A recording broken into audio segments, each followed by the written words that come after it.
আমাদের কাছে একটা ওয়ার্লিং মেশিন আসছে, এটা ওয়ার্লিং মেশিন।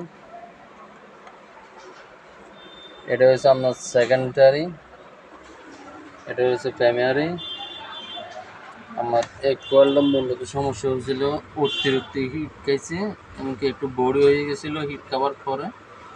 কারণ এটা লাইন ইয়ার আগে কে যেন রিপেয়ারিং করছিল, ও লাইনটা মানে কাজ করছে ঠিকই, কিন্তু লাইনগুলো লাগেছে একটু বেশ কমেছে লাইনগুলো, এই কারণে মালটা হিট খাওয়ার কারণে ওনারা কাজ চালাতে পারে নাই।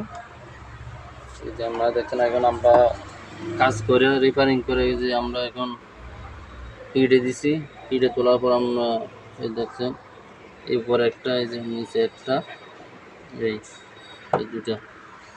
তাহলে আমাদের ভিডিওটা আপনারা দেখবেন, লাইক কমেন্ট করবেন, আপনার মতামত জানান থাকলে আমাদেরকে জানাবেন। যে কোনো জিনিস, মোটর, জেনারেটর, যে কোনো জিনিসের প্রতি আমার জানার ইচ্ছা থাকে তাহলে আপনারা আমাদেরকে কমেন্ট করবেন। ধন্যবাদ। চ্যানেলটা একটু সাবস্ক্রাইব করে দিবেন।